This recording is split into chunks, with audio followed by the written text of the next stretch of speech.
Welcome to the Beyond Bitcoin Community Dev Hangout. This show was recorded on June the 28th, 2014. The Community Dev Hangout is a group of guys who sit around and talk about crypto.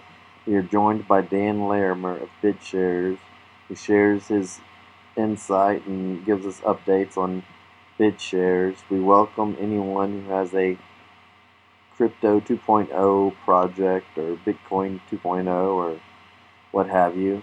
And this stuff is all put in the public domain to be used by anyone as they see fit. Here we go. All right. Let's go ahead and get started, Dan, with your weekly update for the Bitshares community. All right, this has been another exciting week of live testing with users all over the world. And each week it's gotten progressively better with fewer and fewer bugs. In the past 24 hours or so, we started a test net where we've been processing 2 transactions per second. And it's been operating fairly well. Now, excuse me, I hate to interrupt, but there was a reason why you slowed down everything, right? Right, so the most recent test net, we slowed it down from 30 seconds to 2 minutes per block. The reason is to isolate different types of bugs in the system. One type of bug is networking and timing related, and the other is transaction validation and processing. By slowing down the network to 2 minutes, we were able to see real bugs in the network code independent from bugs in the blockchain code. And that has been incredibly useful. What we are currently seeing is the blockchain does reach consensus. There are frequent small forks due to long delays between when someone produces a block and when it propagates out to the other users. And that seems to happen periodically, a couple times an hour. There would be someone with a slow delay. And of course, all the different delegates that are producing blocks have different views of the network. So it takes a while, but eventually they all reach consensus and blockchain continues. So where the code is now and the way it's behaving, it looks like we can handle high transaction volume and maintain consensus. It's not running as smoothly as I know it can run. There's no reason why it should take minutes to propagate a block from one delegate to all other delegates. And that's probably just some tweaking on our network code. So we are, from where I sit, I think we have a working functional system that allows people to make transactions. They're unlikely to lose money on the system. Consensus will be reached. We're not going to get infinite forks. We're not getting disagreements on the validation of transactions. We are just getting the effects of nodes being a little slow. I think what this allows us to see is how the network will behave when we turn up the speed. When we, after we fix all the issues with why things are being slow, we turn up the speed, and then you have just intermittent network issues that are beyond the control of any algorithm to resolve. And you'll see that it'll continue to work. We're sort of simulating it in slow motion right now. So this is what, the 6th test run? Yes, this is the 6th test run. Each test run has been several days, at least. And this is the first one where we've had sustained two transactions per second on the network. So it seems like you've overcome that obstacle, at least moving at these speeds. Yes. We have also identified ways that we are going to enhance the network, offering a delegate-only backbone where they can directly connect to each other. authenticate to each other and therefore send their block directly to the next delegate, and without having to worry about propagation delays going through anonymous peers. Now, could you explain that a little bit more for us about the propagating through the anonymous peers? Like Bitcoin, you produce a block, you advertise to your peers that you've got it. They download it from you and they advertise to their peers that they have it. And eventually everyone gets the block or the transaction. Bitcoin produces one block every 10 minutes, and so there is plenty of time for the block to traverse the network. In fact, if we had 10-minute block intervals, I don't think we'd have any forks at all. I've been looking at the logs and the statistics gathered on our nodes, and it seems like the longest delay is about about 5 minutes between when a block is produced and when we receive it. So in theory, with a 5-minute block interval, we'd have almost no forks. So the goal here is to accelerate the network performance between the nodes that need it most. Those are the delegate nodes. They need the previous block so that they can start produce the next block on schedule. And so you've got to run this thing like a real-time operating system where all the nodes are synchronized swimming, to mix metaphors. They've all got to operate on the same clock and get the results where they need to be on time, or you end up with short little 1 or 2 block forks. These forks are a little different than what you would experience in Bitcoin or a lot of the altcoins. You have what's called orphaned blocks. That's all we're really creating here is orphans. It means some delegates don't get paid. But the beauty of delegated proof of stake is that the delegates have financial incentive to coordinate and cooperate among each other to get the blocks where they need to be on time. And it's also something that can be done entirely independent of the peer-to-peer broadcast channel.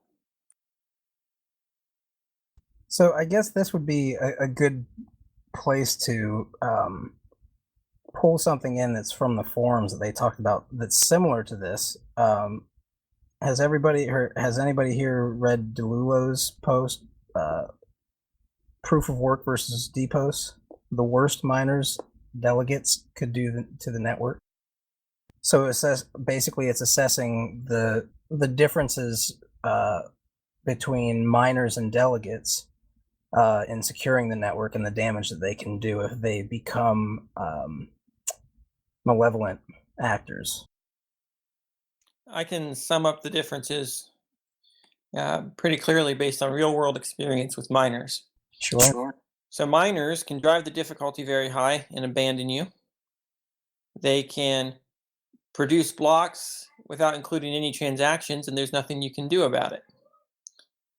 They can filter certain transactions, and if they've got 51%, they can ignore everyone who doesn't agree with them, and therefore control the network, control what transactions get processed on the network. And if you're a user of that network, there's nothing you can do about it. Under DPOS, if you have 51%, that means you control what transactions can get in the network, same as proof of work. The difference is that you had to get 51% by appealing to at least 51% of the shareholders. Means you had to either buy up 51%, which would be extremely expensive, or con people in. Promise them one thing, then get in power. And when you're in power, the only thing you can do is say, I'm not going to produce a block, or I'm going to ignore blocks produced by anyone who disagrees with me. So, and I had a post a week or two ago where I pointed out that all systems have a 51% attack, that it is an unavoidable property of consensus, where all consensus has a tipping point. a point at which you go one way or another.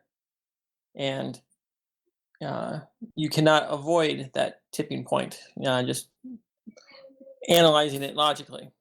If you were to try to require something greater than 51%, you introduce the possibility for things to stall. It'd be like saying that in order to elect someone to be president, you have to get 80% of the Americans to agree. No one would ever get elected.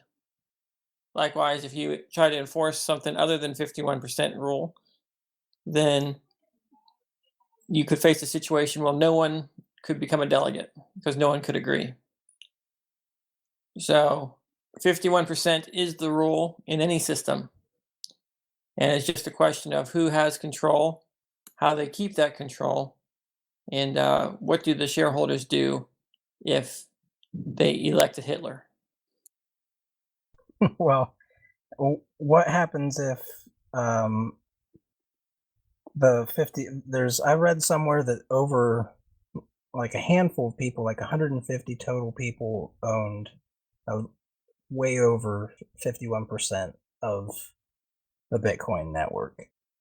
What is Bitcoin going to do? What are those people going to do? And that's the question that I ask, because I sit there and if you notice, the crypto empire hasn't crumbled, so to speak. What are your thoughts on that? Well, these systems are not based upon 51%. They're based upon trust in the operators. You can either trust an anonymous horde of users, or you can trust 150 crypto anarchists, or you can trust large corporations, each of which has a different trust profile, and you have to ask yourself, what are you trusting them with? And with Bitcoin, you're really just trusting them to continue to produce transactions and include transactions. You're not really concerned about these large companies or individuals double spending, because double spending is it's only a vulnerability when you can do it anonymously. And if you have a large public position, like you're a mining pool operator or you're very wealthy and you're doing business with someone, they're going to know who you are when you double spend with them. So the possibility of getting away with a double spend is like trying to write a bad check. Sure, you can write the check, but eventually someone's going to come after you. And on a large scale, you're not going to see the operators of mining pools or large banks writing bad checks. It just doesn't happen. They've got too much other things to lose in terms of reputation, in terms of fraud, in terms of legal consequences. So double spending isn't really an attack you need to worry about. The bigger attack you need to worry about is denial of service, which is the filtering of or selective denial of service. We're going to block transactions from anyone we don't like. And even that, this can happen. Yes, that can happen. I can easily imagine the government saying, well, we're going to let Bitcoin live, but so long as all addresses are registered and we know who they belong to. And then they get the large miners to only include transactions to a white list of addresses. And that's entirely possible. But except for one thing, there's no barrier to entry. Anyone can launch a new coin with new operators and continue to transact, which means that they'd have to try to outlaw everything but Bitcoin or outlaw Bitcoin altogether. And those are just, now you get into laws and coercion, which is entirely different than can you trust the transaction ledger to be honest and fair and not cheat you? And all these systems, whether it's Bitcoin or any of the other variations, Purecoin, Next, they all solve the real problem, a transparent, irreversible ledger that everyone agrees to the rules on. And with that process in mind, it's like having a constitution that's enforceable, that's unambiguous. that doesn't require Supreme Courts to make arbitrary interpretations. That's what these systems provide us, and that's why it's completely different. I don't know if you saw the thread talking about using the word democracy, or how delegate Yes. is democracy, and therefore it is bad because the democratic process is always rule of the majority. And this is a good point, except that somebody could come in and fork it, right? And the people who wanted to stay on the other chain could stay on the other chain and be productive as well. The issue with democracy is only that you really don't have a choice to leave. That everywhere in the world is the territory is taken. You just can't start up a new country if you don't like the rules in the country you're in, or in any country. With the crypto technology, anyone can start up a new coin, create a whole new community around it, having whatever rules you like. The other factor is that the shareholders are not going to do anything that's going to harm the value of their shares, at least not intentionally. So, if you do something that alienates 49% of your users and they all sell, what do you think is going to happen to the value of your shares? They're going to go down. Exactly. Whereas if you are in a democracy and you're in 51% that's voting for welfare to be funded from the other 49%, it's all gain for you. You get free money and the others lose money, but the others have no way of saying, I'm selling. I'm going to expatriate. Right? That's about the only thing they could do, which is a much harder thing to do than to sell and move to another crypto asset. Not to mention the fact that in order to have any say in the first place, you had to be a shareholder in the 51%. Whereas if you take a democracy, people try to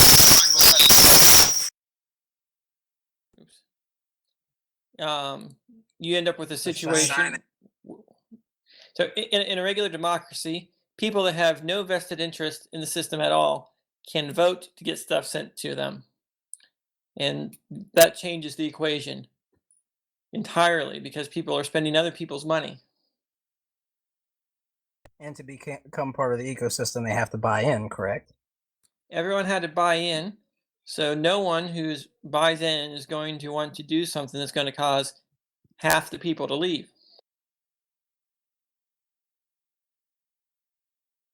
So we were talking offline a little bit about the share dropping. How do you think that this goes in with that? Because you said you were against share dropping for specifically one reason. It was giving people something for free that they didn't work for or that they didn't necessarily earn, so they won't value it, pretty much. Please tell me if I'm correct or incorrect on that, and then tell us what you think, how that works in this context. Imagine dropping from the sky free manna from heaven. Everyone's like, oh, look, it's free food, but a lot of people don't value it at all. They don't know that they need it. They don't know that it's going to be worth more in the future. So what do? They take it and they sell it to the people that actually want it. End result is that the people who end up with it buy it from those who don't want it. You're transferring value from the people who care about your system to the people who don't care about your system, systematically and rapidly with this airdrop idea. You're not going to buy loyalty. And I think that that's what's going on here. Instead, I advocate giving a generous faucet with referral bonuses for people who sign up and get involved and want to do something for the DAC. Growing the user base, growing awareness. Those are all things that add value. And if you give someone shares for doing something that adds value and they sell it, that's fine. You got value out of it. More people know about you. And that's going to get far more people into your DAC than if you just dropped it on a random selection of 1,000 people. Now, that's a good point. With regard to the democracy aspects of everything, do you feel like where do you think the connection could be made there? I'm not quite so As sure. as far as it almost seems like in the thread that you're talking about, they're talking about like basically let's be careful to label this democracy because it's not democracy. This is something different. There is a majority rule essentially, but it's got different elements to it that a normal democracy doesn't. Like you said, you're not trapped into the ecosystem that you're in. You're actually free. You're actually literally free to move around if you want to. So the question that I have is like with a share drop, say a DAC comes out and it share drops on PTS AGS and another coin that it thinks is really innovating in a space that it would like to honor their people.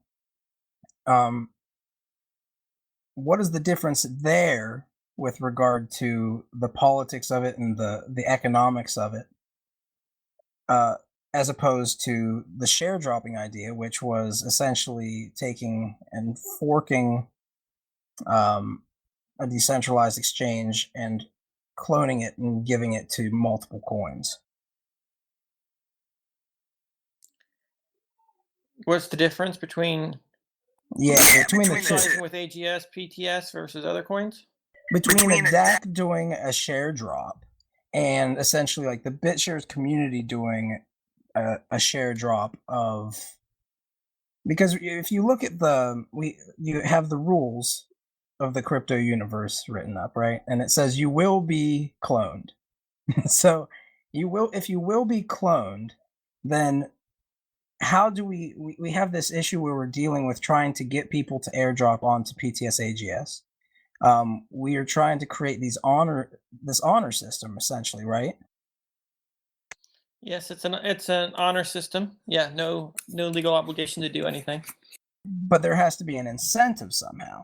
So we've had some really good discussions about it, and there are a lot of people on both sides in the community that I've noticed. It's I guess it's hard for me because we're trying to wade through both of these topics, and that one of them you can like, well, not necessarily you're saying that we can or can't because you've already told us, do what you're going to do, don't ask me permission. But while we have you on here and we want to know what your thoughts are on these topics and how because they're going to dictate how you plan and design everything. What the difference is essentially between the motivation of airdropping onto different coin communities as a DAC creator, like of any number of other services, and airdropping or share dropping on another coin community, some say Bitshares X, like a decentralized exchange that's like Bitshares X. You drop on people who you think have earned it or have provided value to you. So if you get a lot of support from a particular community in marketing and for whatever it is, then it makes sense to give back to them because they gave to you, and it'll be widely recognized as legitimate. If you were to take code that you didn't write, initialize it all to yourself, then no one would consider that legitimate. But whether you initialize it all to yourself or you initialize it all to, a bunch of poor children in Africa, you initialize it to someone who didn't earn it. And that, I believe, is what people have the most trouble with. So the people who bought PTS and are holding PTS, they've been supporting us and our ideas. People have been working for PTS. It's been a great way of recognizing people who support what we're doing by holding it and not selling. You're supporting us. By giving to us, you've supported the creation of these systems. Those are people who have given something tangible in exchange for the shares being dropped on them. Whereas you could argue if we were to drop a bunch on Bitcoin holders, for the most part, they've been nothing but detractors, poo-pooing anything but proof of work, or whatever their latest argument, oh, it's democratic. We don't like democracy. All those different things are an example of, well, the Bitcoin people that want to support us have given to us. Those that don't haven't. So airdropping on them is giving a bunch of people something for nothing. And I don't think anything feels worse to a user community is the idea that someone's getting something for nothing. There's also the issue when you airdrop on a different, or actually any community. I think this probably holds true for PTS and AGS as well. But they will just dump their shares and tank the price of the stock or the whatever it is, and someone will buy it up real cheaply or whatever.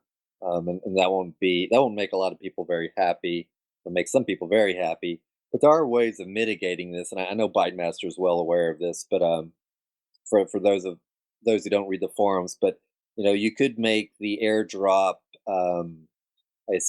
vested, I think is the word, so that maybe even some random component tied into their address, so that they cannot sell their shares from anywhere from half a year to 2 years, or whatever parameters you want to use, or you can maybe enforce it so that they can only use their shares to be spent on the company itself.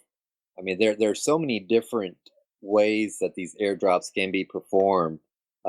I tend to agree, though, that sending them to another third party like Bitcoin or whatever does not have as much value as one would like to think it does. But a lot of different variations can be done on the airdrop to mitigate these concerns. You see, and that's the interesting thing, because there's, some people might consider them free, and going to somebody who hasn't earned them. Some people might, for instance, somebody who's in a marketing department for McDonald's or any fast food chain, they'll come out with these. You'll see them come out with like monthly or bi-weekly coupons where you get free things there, or buy one get one free things that are really good deals. And essentially what they're doing is they're trying to manipulate your behavior over time by getting you to go there and getting you to establish a taste for their food. You're actually going to be more likely over the long run to be a long-term customer. And if they continue sending those occasional free things out, then it's worth the cost. And those people actually going to get the burger or going to get the free items, I guess you can argue that's work. But it's a good question to bring up, and especially considering we're banking on people honoring PTS and AGS, right? And we already saw we've seen some other people have questions about why would I want to do that. So it's very interesting to consider what you're saying, Bytemaster, and it's also interesting to think about how are we going to decide as a community which or how are all these decisions going to be made, who to airdrop on for these different coins and stuff like that. I'm a big fan of allowing the delegates to decide who to airdrop on. If you allocate AGS PTS 20%, allow the delegates to distribute the other 80%, and then you have everyone sort of elect delegates based upon who they want to distribute funds to. That's a way of doing it a little bit more targeted rather than doing it all at once. It also allows it to change over time. If it's not working, people can change their mind. It also sort of has a built-in vesting period where funds don't get dropped all on day one, but sprinkled out over time. I do believe that free samples is a great way to get people in the door. It encourages them to download your client, install it, start it up, experience it, and if they like what they see, they might stay. Under that philosophy of the free sample, you don't want to do an airdrop proportional to their shares. You want to do an equal airdrop for all addresses. It's kind of like a free coupon, $1 off. Okay, everyone gets $1. Doesn't matter how rich or poor you are, you get $1.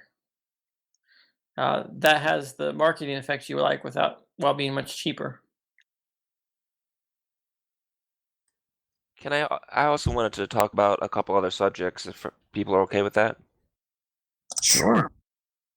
Yeah, I wanted to talk about the subject of, transaction fees and maybe blockchain bloat and scalability. I wanted to ask a question about how we're thinking about doing initial delegate payments. I got the impression that we were paying the delegates based on as if the chain was maxed out, even if it's not maxed out. Is that still the case? And I wanted to find out, is that taking away the sort of normal incentive that, to include the more transactions you include, the more you get paid? That's a good question. Based upon the feedback I saw in the potential issues or abuses of delegates by paying them more than out of transaction fees, I've backed off, and at the moment, each delegate can select what percentage of transaction fees they're going to take. And so they can campaign on how much dividends they want to pay.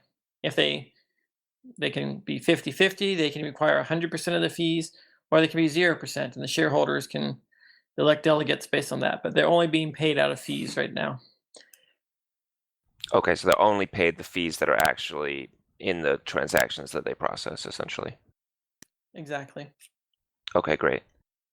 The other thing I wanted to talk about as far as transaction fees go and blockchain bloat, it seems like there's certain features that you're hesitant to implement because of the potential for how it could affect blockchain bloat or scalability. And my feeling on it is some of these features could be really useful and interesting and powerful. And if there's a way to just charge more money for it, that and create the right You're balance. cutting out. We already charge on a per byte basis. So depending on the feature, the biggest example of a feature that I was hesitant on is the approval voting process, because it adds another 100 bytes to every transaction, which is like a 33% increase in transaction size, which means a 25% or so reduction in the number of transactions that the network can process at a given bandwidth. And that also means that the fees paid are going to be higher for the users. So every decision you make, just because some users are willing to pay the fee, it does affect all users because you're increasing demand or you're consuming more resources. So efficiency is still a consideration in these systems. You could have a big gas guzzler and everyone can really love it until gas prices go through the roof. You can have a blockchain that has all kinds of features and everyone really loves it until transaction fees go through the roof. So those are the compromises we have. Yes, you can pay for it, but you're still creating demand. Sure, I agree with that. I guess maybe I was thinking of things, specifically, I was thinking of the feature that was proposed for doing basically shareholder polling. You register a poll, and then all shareholders that want to express their opinion with their level of stake on that poll can do so.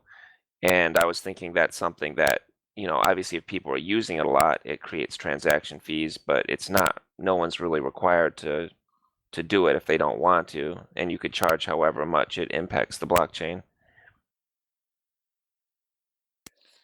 Well, that's certainly a possibility.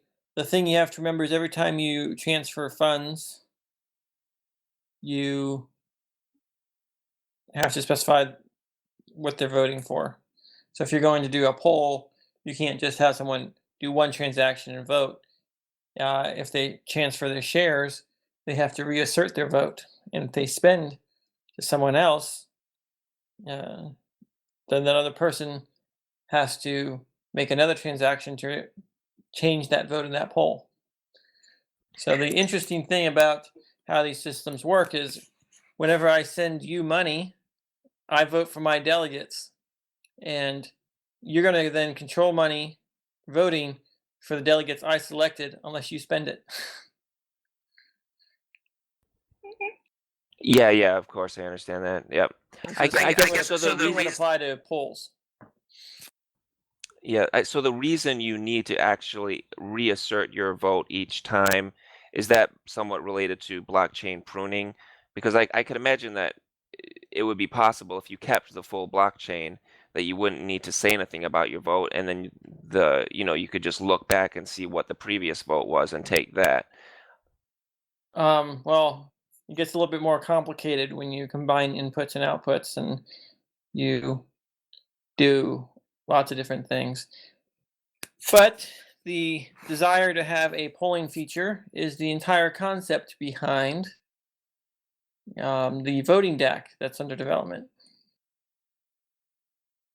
Sure, but that doesn't necessarily, a separate voting DAC isn't a representation of the shareholders of another DAC. But yeah, if it's technically too difficult to do, it's it is what it is. I think what we have now is the ability to do approval voting, yes or no, on any topic, and that you can create a delegate for the sole purpose of doing a poll. Is there any way of including them in like a package deal where they actually, whereas the service is deployed with the voting DAC model included? Kind of like you can actually turn in tokens for some of them, and you only have a certain amount that you can get, or something to that effect.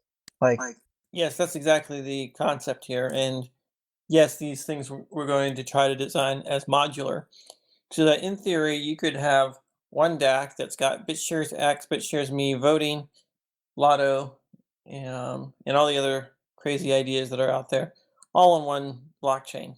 And then you can just turn on and off the features you want to support.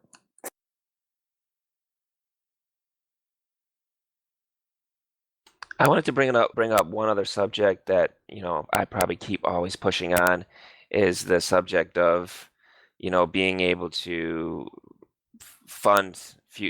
allow the shareholders to fund future development and control where that money goes. And I think that it's much more useful if they can do that through dilution, because we're not going to have enough significant transaction fees early on. And from my point of view, I think it's just completely inevitable that someone's going to do this and that it needs to be done. So, and I kind of feel like we already have the tools and the knowledge in place to start implementing it and start getting our shareholders and people in the community comfortable with the ideas. And I guess I wanted to find out where you're at on that, Bytemaster. It's the whole subject of DAC employees or whatever you want to call them. Yes, this is a subject I go back and forth on a lot. I think it boils down to the theory that shareholders can, like a company, select a board of directors to make decisions, is a perfectly valid theory. It's how companies work.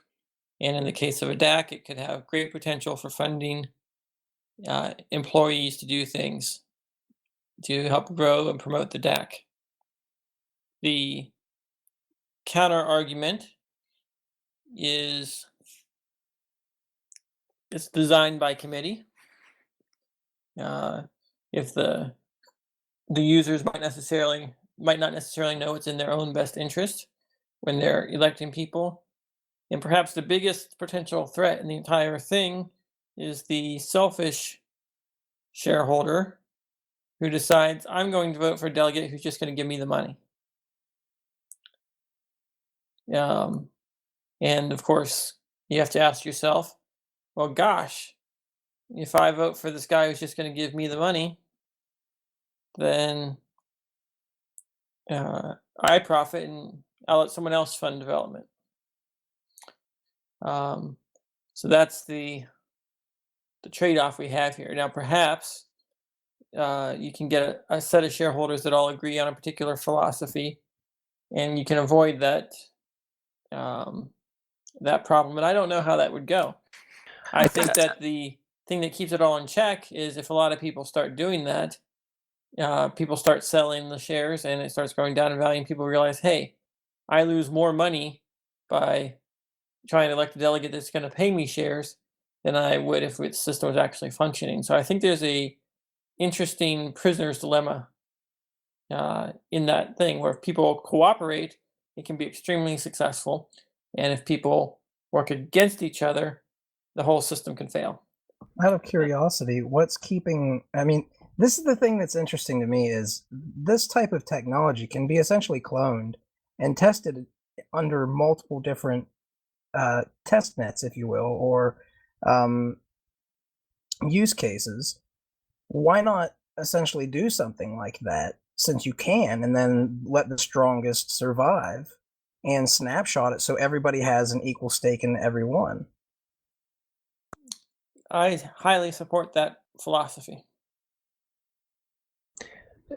I also want to say, I really think that the approval voting system has essentially solved the problem that you're talking about.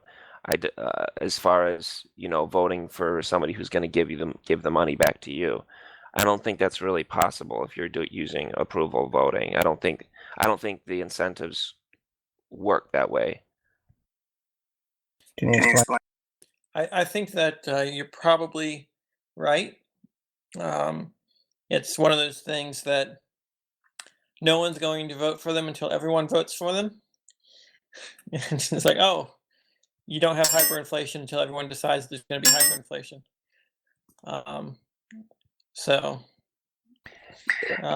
Yeah, exactly. If everyone goes that way, it's just like paying everyone a dividend, and it's all a wash anyway. So I don't think it really flies. Yeah, exactly. So, I mean, if someone got what you said, that critical mass where then everyone just voted for them, yeah, you would have one person that's just paying a dividend, which is essentially a break-even situation. But you're going to have other people that can do things that are way more useful than paying a dividend. Like a core developer working on something that creates a lot more value for the shareholders than just having everyone get an equal dividend. Having everyone get an equal dividend is not particularly interesting to shareholders, but having someone that people can vote for that really does something, leveraged and special, like core development, is something I think people will vote for. I have a question. So say if I had a DAC and I wanted to set up an affiliate system through the delegates somehow, or so I guess the delegates would go out and do marketing, and then they would have like an affiliate ID, which is usually just a URL, and it ties in the customer to the person who sent them to the service, whatever. Is there some way that we could implement that currently in the DPOS delegate system, or would that take a lot of additional coding to support that? I'm not sure how you would want that implemented. Well, I mean, it would. I guess a delegate would have what the equivalent of a. Yeah, it is kind of hard because you can't really tie. I don't know. It was just a thought I had during this show. I mean, I was just wondering if it would be possible. But I guess it's very hard to tie in the incoming shares to the actual delegate because there's not like the equivalent of a URL. So it would, yeah, it would definitely take extra coding, I suppose. Well, something that brings me back, if I can, I'd like to bring it back to talking about how you said that you would agree with that method of, cloning it essentially. But the question that I have is, how do you incentivize other people to clone it, change the parameters, and test it without getting to that, like you said, like that hyperinflation adoption point? And that's going to be that's the tough part to me, is reaching that. Well, obviously, all the altcoins are trying to figure that out, right? Right. So how do you provide the incentives for other people to run with it and change the code to test how delegates could function? The incentives are already there. Anyone who thinks that they might want to be a delegate under such a system would have financial incentive of creating the system just so they can be a delegate under it. So do you foresee then, after the initial system gets up and running, these delegates might actually start taking some of these funds, putting them away to start their own essentially forks of the code to test? Possibly. I think asking that question is like, how do you incentivize people to start companies? Good point. Profit's there. If you think you have an idea and you can meet some need that the market's not providing, serve a different customer base, do something unique, then you can make money. So you're going to do it.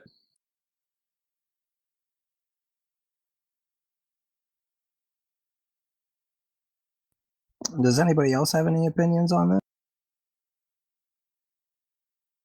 I just back to my idea that I think it would actually be quite valuable if somehow, and I'm just been thinking about it a bit more. I don't know how it is immediately possible, but if you could actually have an affiliate system tied into delegates, where delegates are measured by the amount of business they bring into the DAC, and then the voting, could be somehow tied into that metric or whatever. That would add a lot of value. It's already kind of there. Any delegate who's out there, hey, join the network, buy shares, and vote for me, and I'll do X, Y, and Z for you. When they bring people in, it's like having a bunch of immigrants coming in to vote Democrat. Nice. I was gonna say that, yeah, and that definitely works, but there's no actual quantitative metric that you can go by using that. So you just have to kind of assume that their marketing is working, and no one really knows what actually is going on. But yeah. Eventually, we can have prediction markets on these things. What do you guys have planned for the upcoming week? Anything in particular? Before or after we take over the world? Up to you. Before and after would probably be smart if we were planning then. My hope is that we can tag a version of our software for initial release. That is obviously, someone says, if you're not embarrassed by your first product, you waited too long to release it. And it's at the point now where I'm still somewhat embarrassed by it, but it's functional enough that I think people can gain some value from it. So I would expect that someone might be able to use the code this week to launch something. But of course, that's all subject to change. I have a question about complicated systems like Bitshares X that have bit assets, and if there was an issue that really you it motivated you to want to sort of restart the whole network again. Take a snapshot, for instance. Is it possible to snapshot assets and all the other sort of complicated infrastructure that can be built upon these things, or do you need to kind of really get it right the first time, or else you're sort of in trouble?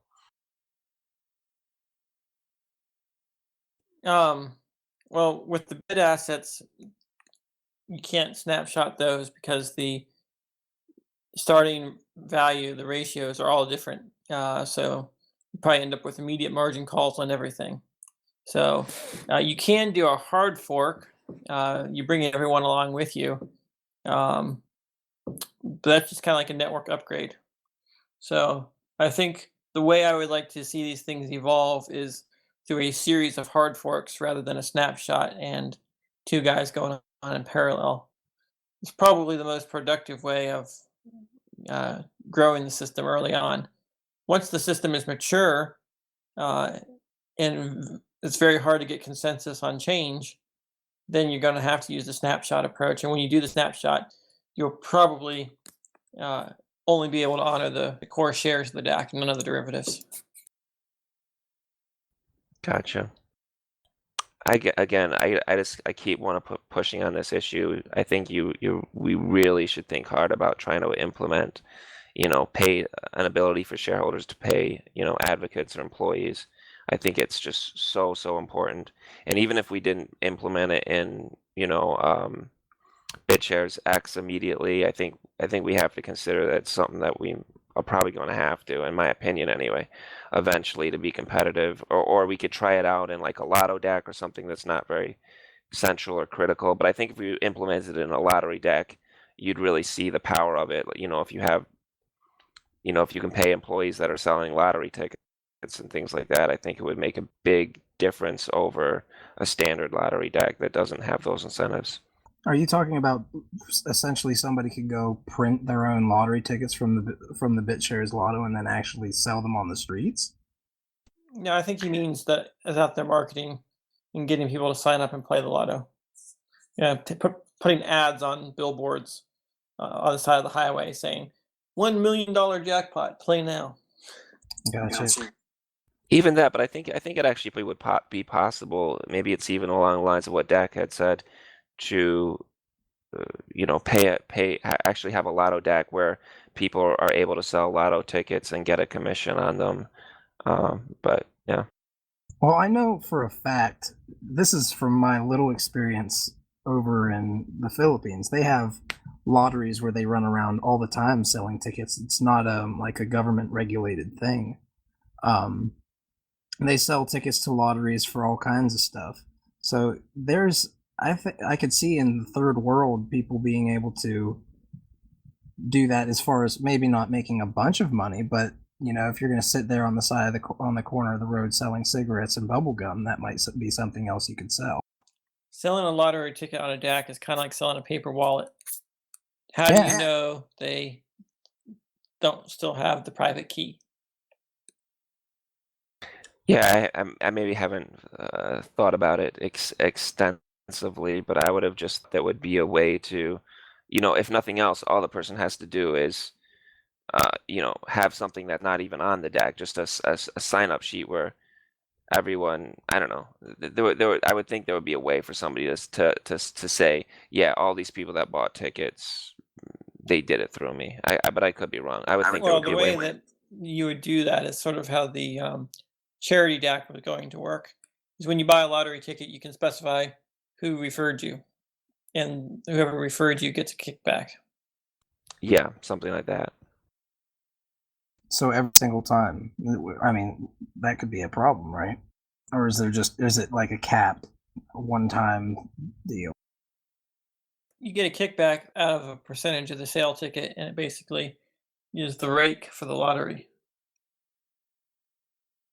Oh, so it actually would promote people if somebody can get a link on their website where it automatically sends them there and puts in their information as the recruiter, then they'll essentially get an income stream from their website for people clicking on it that way too. Exactly. There's so many damn uses, I mean, and we sit here and we just kick around a few every week, but it seems like there's always more to talk about.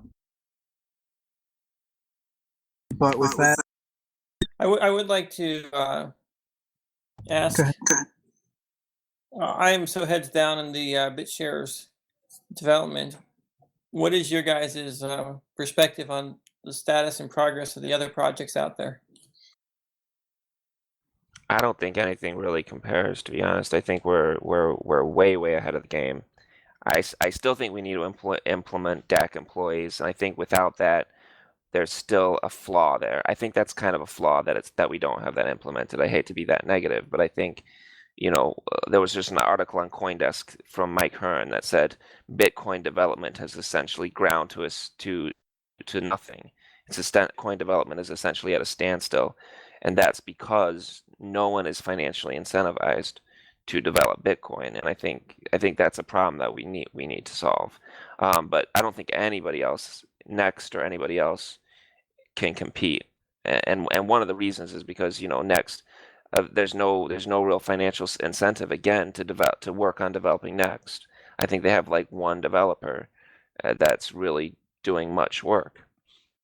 Well, have you heard of the NEM project that's actually being sold on Next Exchange? Yeah, I'm familiar with it for sure.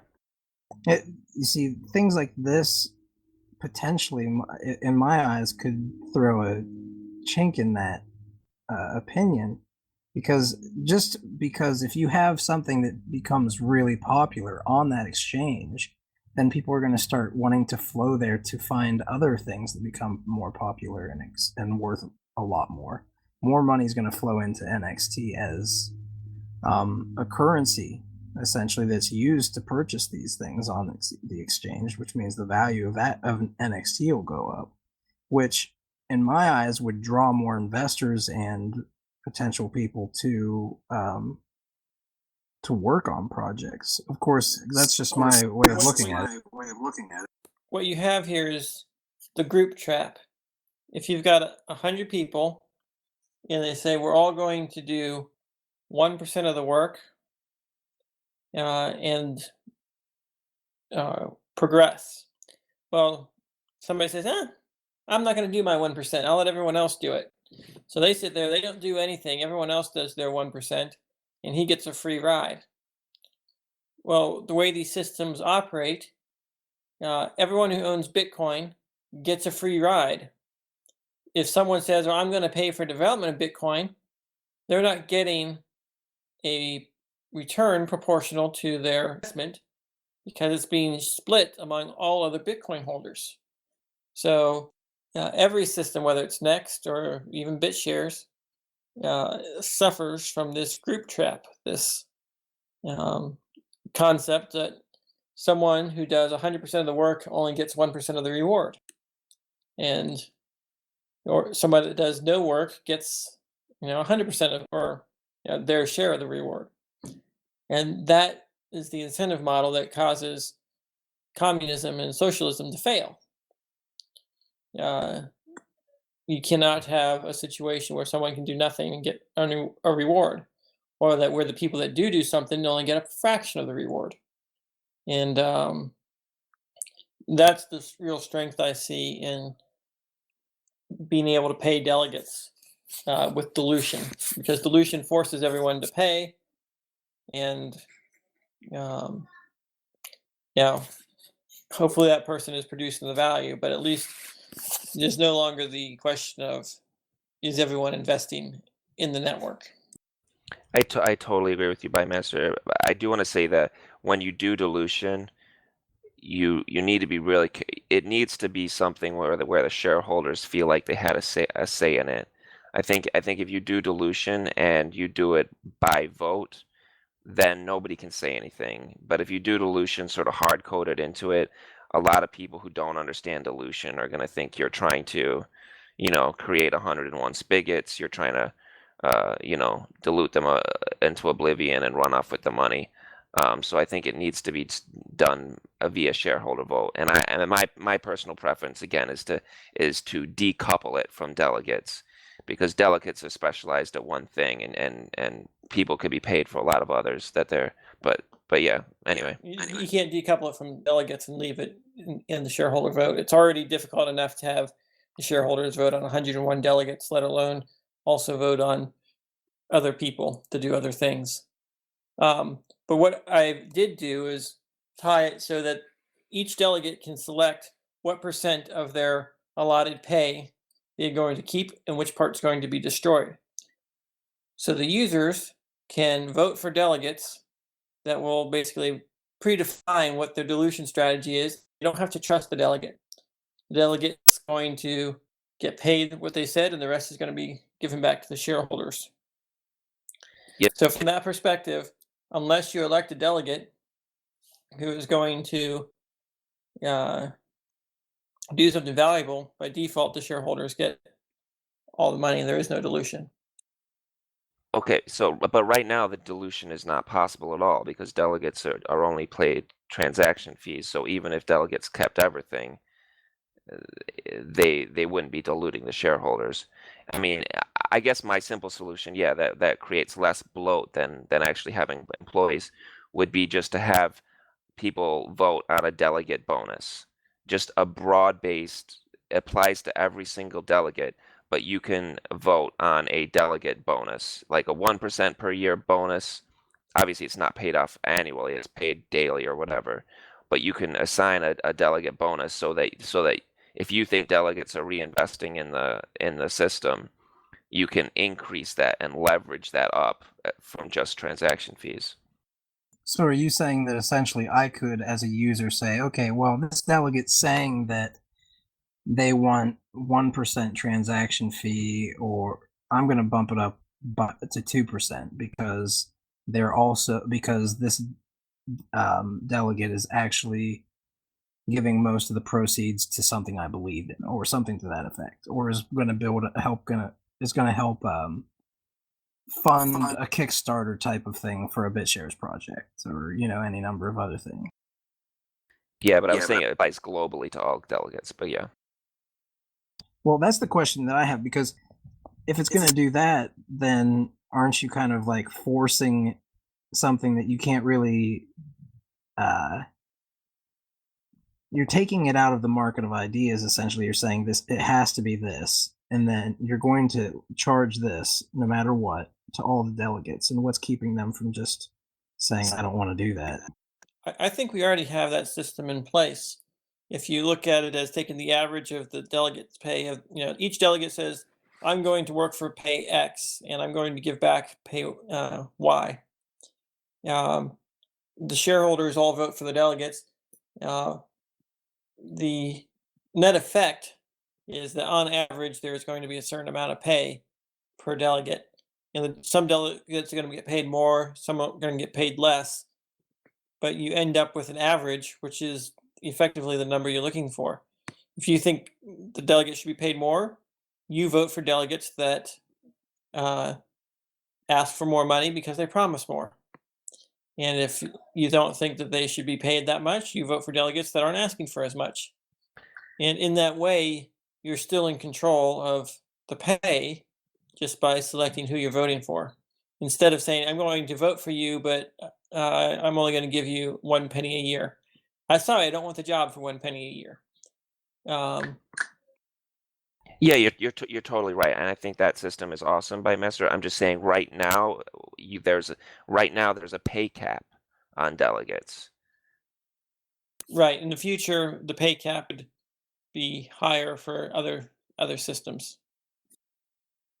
Okay, and I think that Bitshares X would benefit to a huge degree if shareholders were allowed to vote for a higher pay cap. I agree. And the number one thing I want to make sure in all these systems is that, to a large extent, it's removed from my control. Well, what's keeping it from being something where I can up the percentage I want to pay somebody, but there's a minimum percentage? I mean, that's essentially what it is right now, right? For Bitcoin transactions, it forces you to do a certain amount, and you can always increase it, but you can't decrease it. Well, okay, so that's sort of like a voluntary donation by paying a higher fee than necessary. And that's actually how the system is set up right now. The fees hard-coded into the wallet are higher than the network requires, which means the delegates get paid more than they otherwise would, but they're still paid from transaction fees and not from dilution. But that would also essentially give them a better, more incentive, at least initially, to start running a delegate, right? Exactly. I think early on you have the transaction fees higher, uh, and so the delegates can get paid more, and that's just makes sense. And then as the network progresses, they can be lowered, and eventually they can be configured.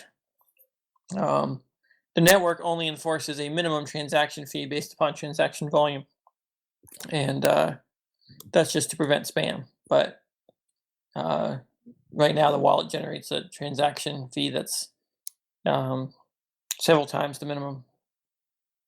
I think that's okay what you're doing, but to me it seems like you're relying on people to not realize that their client is overpaying for transactions, and if more people realize it, they'll figure out a way to change it. It's not. I don't think that's the perfect incentive, but I think it'll almost certainly work one way or another. But again, I think it would be really, really helpful if shareholders could vote to allow delegates more flexibility in their own pay. There's also the ability, like Bitcoin, for delegates to refuse to include transactions that don't pay a minimum fee. Sure. Yeah. And so people can vote for delegates that say this is the fee I'm going to charge, as well as the minimum transaction fee I'm going to allow. And if everyone elects delegates that filter transactions that don't pay a high enough fee, then it's also still in control of the shareholders whilst allowing allowing delegates to get higher pay even on a fee only system.